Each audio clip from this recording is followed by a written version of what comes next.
Shalom saudara-saudara yang terkasih dalam Tuhan Yesus Kristus, selamat pagi. Renungan kita pada hari ini diambil dari Yohanes pasal yang ke-12 ayat 37 sampai 43.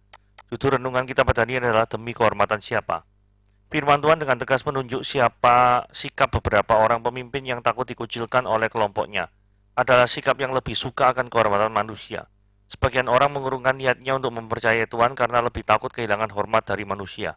Shannon Rule, seorang aktivis Kristen yang pernah mengalami pengucilan dan tekanan, dalam doanya berucap, Tuhan, biarkanlah orang-orang melihatmu dalam diriku. Kosongkanlah diriku, jangan biarkan orang-orang memandangku sebagai orang yang menjijikkan atau kasar. Sesaat setelah berdoa, dia mendengar suara hatinya berkata, sebagian orang merasa sikap Yesus menyakitkan hati dan kasar.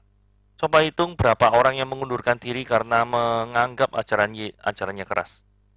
Teguran itu lalu mengubah doanya. Jika begitu Tuhan, buatlah semua orang menyukaiku, pinta Shannon. Lagi-lagi dia mendengar suara. Kenyataannya sekalipun Yesus terus berbuat baik, orang-orang tetap memusuhinya.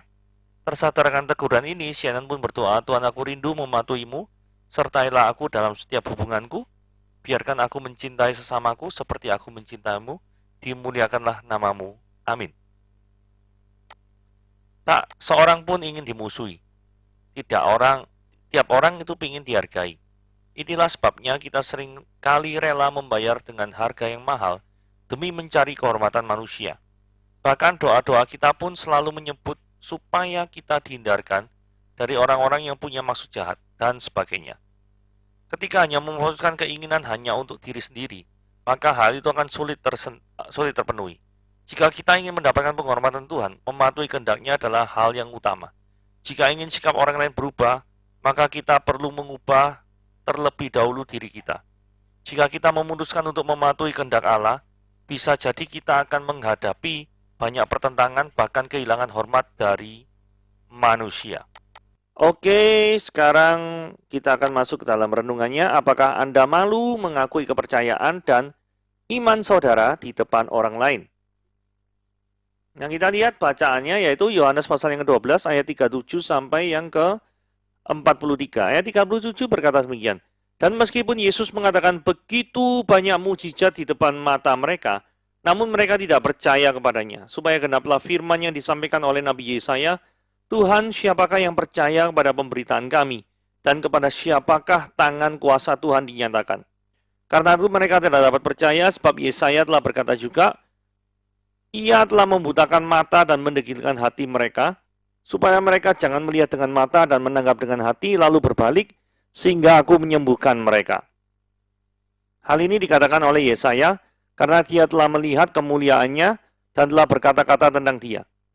Namun banyak juga di antara pemimpin yang percaya kepadanya, tetapi oleh karena orang Farisi mereka tidak mengakuinya berterus terang, supaya mereka jangan dikucilkan. Sebab mereka lebih suka akan kehormatan manusia daripada kehormatan Allah. Siapa yang bisa membuat orang percaya? Ayat 37 ya. Dan meskipun Yesus mengadakan begitu banyak mujizat di depan mata mereka, namun mereka tidak percaya padanya. Ini menarik ya. Karena biasanya kalau orang melihat keajaiban yang luar biasa, maka orang itu akan tertarik dan orang itu akan menjadi percaya. Tetapi di sini ada fenomena menarik. Ada mujizat, ada suatu peristiwa supranatural, tetapi yang melihatnya tetap tidak percaya. Gitu ya. Jadi ayat ini menunjukkan bahwa suatu keajaiban terkadang tidak bisa membuat orang itu berpaling pada Tuhan. Ada banyak mujizat yang membuat orang bisa berpaling pada Tuhan. Banyak cerita ya. Misalkan dapat penglihatan, atau dapat mimpi, atau ditolong Tuhan dengan cara yang di luar akal.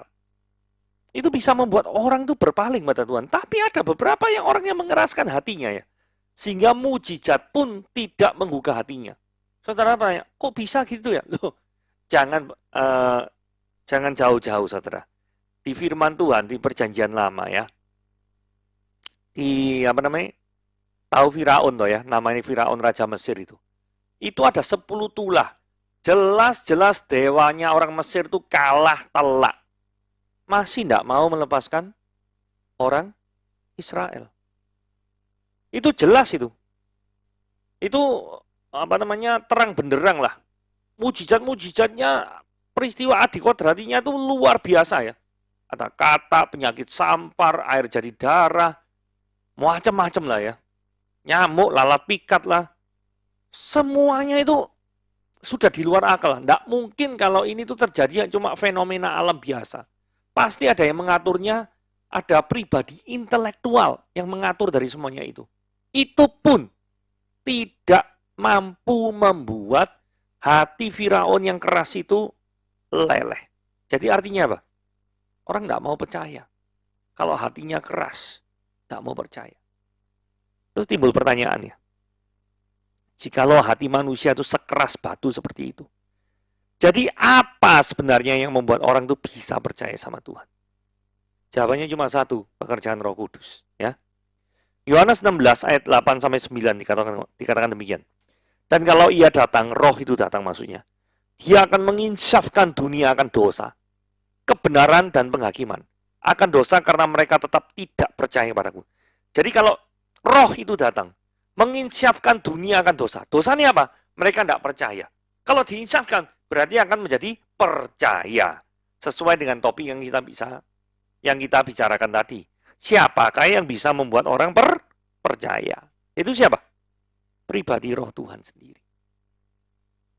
Itu sebabnya, kalau misalkan kita tuh sampai sekarang bisa percaya kepada Tuhan, bersyukurlah sungguh-sungguh. Karena tanpa karya Roh Kudus, maka engkau tidak akan pernah bisa mengenal Tuhan. Tidak akan pernah bisa mengerti karyanya Yesus di kayu salib. Tidak pernah bisa memahami betapa Tuhan itu sangat sayang terhadap hidup saudara. Tidak akan pernah bisa memahami. Kalau Anda tidak pernah mengalami karya Roh Kudus. Ayat 38-nya, supaya genaplah firman yang disampaikan oleh Nabi Yesaya. Tuhan, siapakah yang percaya pada pemberitaan kami? Dan kepada siapakah tangan kekuasaan Tuhan dinyatakan? Nah, ini ngutip daripada Yesaya 53 ayat 1. Lumayan persis perkataannya ya. Siapakah yang percaya kepada berita yang kami dengar? Dan kepada siapakah tangan kekuasaan Tuhan dinyatakan? Jadi artinya, siapakah yang percaya pada berita yang kami dengar? Dan kepada siapakah tangan Tuhan dinyatakan? Ini artinya, Yesaya ini ngeluh. Mesias yang diberitakan itu tidak dipercayai gitu. Siapa yang mau percaya pada Mesias yang latar belakangnya adalah anak tukang kayu? Ya toh? Saudara, mengapa orang Yahudi tidak mau percaya pada Yesus, anak tukang kayu ini? Karena mereka mempunyai template tersendiri atau kriteria tersendiri tentang Mesias itu seperti apa. Gitu ya. Apakah kita juga seperti orang Yahudi? Memiliki kriteria tersendiri tentang Tuhan itu seperti apa? Dan kalau tidak cocok, maka kita ngambek dan tidak mau percaya lagi pada Tuhan. Apakah seperti itu? Jadi, dari sini kita belajar dari ayat ini ya. Yang menjadi penghalang daripada seseorang untuk menyerahkan dirinya kepada Tuhan, yaitu adalah pemahamannya yang keliru tentang Tuhan. Gitu ya. Contoh misalkan gini, kalau Tuhan itu baik, kenapa dia mengizinkan penderitaan? Nah, itu kan suatu umum. Kalau dia itu maha kuasa, mengapa dia tidak stop daripada bencana alam? Saudara, memang ada hal-hal tertentu yang harus kita akui. Kita tidak mengerti kenapa Tuhan membiarkan itu terjadi. Tetapi ada satu hal, menggunakan prinsip daripada greater good untuk kebaikan yang lebih besar. Kita mungkin tidak mengerti kebaikan seperti apakah yang bisa didapat dari suatu bencana alam, misalnya. Kebaikan apakah yang bisa didapat daripada seorang suatu peristiwa COVID-19, misalkan. Kebaikan seperti apakah? Ya memang ada beberapa orang yang mengalami kebaikan. Dan itu terjadi. Keluar dari pekerjaannya, itu adalah hal yang buruk. Tetapi orang itu mungkin jualan online dan menemukan kesuksesan. Tapi ada beberapa yang gara-gara COVID-19 tidak berjalan seperti itu. Hidupnya malah hancur dan kehilangan nyawa daripada orang-orang yang disayanginya. Saudara,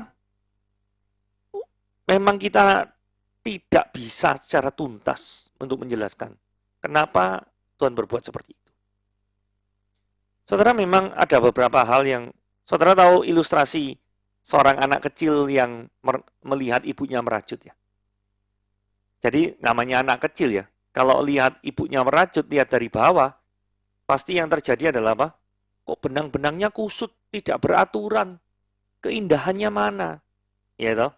Tapi begitu sang ibu itu menggendong daripada sang anak dan melihat hasil rajutannya dari atas, maka terlihatlah sebuah rajutan gunung, bunga, tanaman yang sangat indah sekali.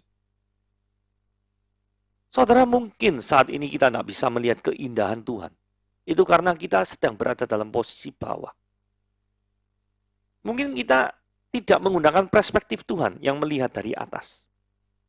Kita mungkin belum bisa melakukan hal yang seperti itu. Atau mungkin tidak tahu caranya bagaimana bisa melakukan seperti itu. Tetapi Tuhan tidak akan membiarkan orang yang beriman itu mengalami kegalauan yang terus-menerus. Tuhan pasti akan memberikan jawaban. Jika engkau sungguh-sungguh mencari jawaban di hadapan Tuhan, Tuhan pasti akan memberikan jawaban. Dan dia adalah Allah yang komunikatif. Dia bukanlah Allah yang diam, tidak bisa bicara. Dia bukan Allah yang seperti itu. Dia akan berbicara kepadamu, entah itu melalui firman, entah itu melalui orang lain, atau bahkan mungkin melalui cara supranatural. Ya mungkin saja, kalau Tuhan mengizinkan. Kembali ke tema ini. Kenapa orang gagal mengenal Tuhan atau mengikut Tuhan? Karena orang tersebut memiliki kriteria awal terlebih dahulu. Aku ini mau Tuhan tuh kayak gini. Aku pengen kekristenan tuh kayak gini. Nah Tuhan ngomong aku enggak mau kayak gitu. Nah kita ngomong enggak mau, pokoknya mau kayak gini. Ya selamanya kita enggak akan pernah bisa menundukkan hati kita kepada Tuhan. Jadi kriteria awal yang kita miliki, image kita tentang Tuhan yang kita miliki, itu mungkin harus kita sesuaikan dengan firman Tuhan. Karena seringkali cara pikir kita tentang Tuhan itu sudah terdistorsi oleh keberdosaan kita. Sehingga karena terdistorsi, maka pemikiran kita tentang Tuhan itu tidak murni lagi. Itu ya. Ayat 39. Dan mereka itu tidak dapat percaya sebab Yesaya berkata, ia telah membutakan mata, meninggikan hati, dan lain sebagainya. Ini diambil dari Yesaya pasal ke-6 ayat 10 ya. Buatlah hati ini menjadi bangsa ini menjadi keras. Buatlah telinganya berat untuk mendengar. Buatlah matanya melekat tertutup. Supaya jangan mereka melihat dengan matanya, dan mendengar dengan telinganya, dan mengerti dengan hatinya, lalu berbalik dan jadi sembuh. Saudara, orang mungkin secara natural reading ya, membaca secara biasa. Orang, loh, apakah kesannya itu gini ya? Apakah bangsa ini mau bertobat terus dihalangi jadi tidak bertobat? Bukan kayak gitu. Karena memang bangsa ini sudah dari sononya itu sudah tegar tengkuk. Sudah keras. Jadi saudara perlu tahu ya, ada di dalam teologi katanya, Tuhan menetapkan segala sesuatu. Saya percaya itu. Tetapi Tuhan dalam menetapkan segala sesuatu tidak memperkosa kebebasan manusia. Ketika Firaun dikeraskan hatinya oleh Tuhan, apakah Firaun itu protes? Maksudnya, aku ini pengen bertobat, tapi karena Tuhan keraskan, maka aku tidak bisa bertobat. Apakah Firaun seperti itu? Tidak. Tidak.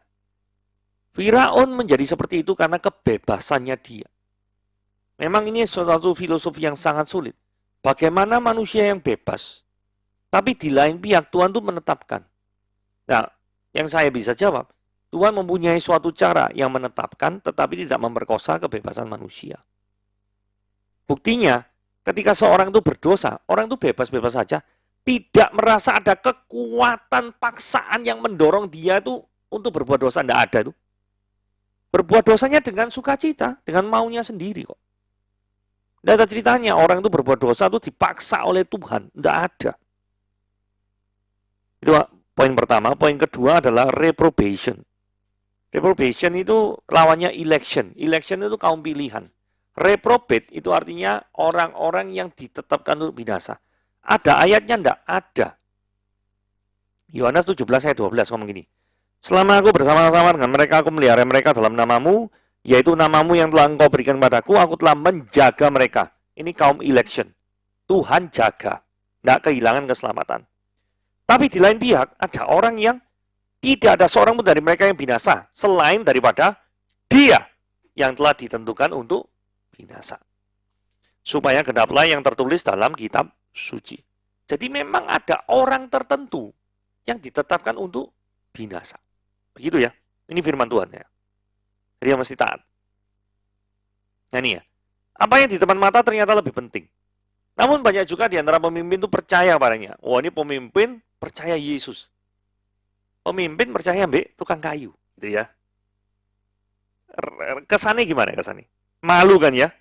Itu sebabnya ayat 43 dikatakan, sebab mereka lebih suka akan kehormatan manusia daripada kehormatan Allah. Jadi mereka tuh kalau didengar-dengar firman Tuhannya sih ya oke punya sih ya. Tetapi mereka tuh sungkan loh. Masa tunduk pada ucapan tukang kayu rek? Aku ini kan lebih terhormat orang Farisi daripada dia yang cuma tukang kayu. Kenapa aku harus dengar dia gitu loh? Jadi seringkali orang itu melihat apa yang kelihatan dan berjuang mati-matian untuk mendapatkan apa yang kelihatan. Berjuang mati-matian. Itulah sebabnya kenapa kok kerohanian dan spiritualitas itu tidak populer di kalangan orang banyak. Kenapa? Karena kerohanian spiritual itu tidak kasat mata. Tidak bisa dinilai secara tampak mata. Contoh misalnya, kaya secara hikmat. Bukti ini apa? Tapi kalau kaya secara duniawi, kaya uang, bukti ini ada, rumahnya besar. 7M, 10M gitu ya rumahnya misalkan ya. Oh luar biasa, gede ya. Nah, itu bisa dibuktikan. Dan orang suka akan terhadap hal itu. Karena ya megang uang itu sangat menyenangkan sekali. Mau apapun bisa. Ya mungkin betul ya. Tapi satu hal yang pasti yang tidak bisa dilakukan oleh uang adalah apa? Menebus keberdosaanmu itu tidak bisa. Itu hanya darah Yesus yang bisa. Sekalipun seluruh uang di muka bumi ini engkau miliki, uangmu itu tidak ada gunanya dalam hal penebusan. Ya, itu perlu kita renungkan. Bukan anti kekayaan, bukan juga. Tetapi jangan biarkan kekayaan itu menjadi apa ya istilahnya ya, bius yang membuat kita tuh terlena, gitu ya. Bahkan ada yang nganggap, wah spiritual itu kan urusan masing-masing orang. Kepercayaan itu tidak perlu didiskusikan. Saudara hati-hati loh ya. Justru kepercayaan ini perlu didiskusikan. Karena apa? Ini berhubungan dengan hidupmu. Hidup setelah kematian. Saya percaya hampir semua orang, khususnya yang di Indonesia ini percaya sama Tuhan. Saya tidak tahu persentase orang ateis, agnostik sama orang yang apa nih, apatis gitu atau apapun lah ya. Itu berapa persen? Atau skeptis, ya, tis semua ya, apatis, skeptis, agnostik, ateis, gitu ya. Saya tidak tahu ada berapa persen. Tetapi mostly kebanyakan orang Indonesia adalah orang yang beragama. Masalahnya, kalau mereka salah pilih, maka nyawa mereka tuh bisa hilang selama-lamanya. Dan ini sifatnya kekal. Jadi seperti Squid Games. Wah, gitu ya. Tahu Squid Games ya? Yang serialnya marak nih ya. Bahkan ketika renungan ini saya bawakan masih lagi nge-hype serialnya ya. Salah strategi atau salah melee, mati. Ya toh? Jangan pernah salah pilih. Karena efeknya itu benar kekal, gitu ya. Saudara kalau misalkan salah pilih kuliah, memang efeknya bisa seumur hidup saudara bisa. Tetapi setidaknya paling lama itu kan. Dan engkau bisa memperbaiki loh selama engkau hidup. Jadi misalkan, dulu enggak apa namanya? Kepaksa misalnya jurusan teknik gitu misalnya. Terus itu ternyata senangnya perhotelan gitu ya. Kalau misalnya dia bekerja terus itu terjun sekolah lagi perhotelan bisa saja toh. Walaupun memang rugi waktu. Tapi itu bisa, masih bisa dilakukan. Tapi kalau ini begitu salah pilih tentang siapa yang engkau sembah dalam hidupmu, maka kematian kekal selama-lamanya akan menghantuimu. Efeknya itu tidak sebanding dengan ketika engkau salah milih jurusan. Tidak sebanding. Tapi ironinya, banyak orang tidak mau mendiskusikan pilihan yang efeknya bernilai kekal ini. Saudara, kalau misalkan Anda salah investasi, mungkin rugi iya. Tetapi bisa dipulihkan? Bisa. Setidaknya kerugian itu tidak sampai merenggut nyawa saudara. Gitu ya. Tapi ini, kalaupun masih merenggut nyawa saudara, gitu ya, efeknya itu tidak bernilai kekal. Tapi kalau salah pilih siapa yang kau sembah, itu saya ingatkan sekali lagi, efeknya bernilai kekal. Oke, renungan kita sampai hari ini sampai di sini. Tuhan Yesus memberkati.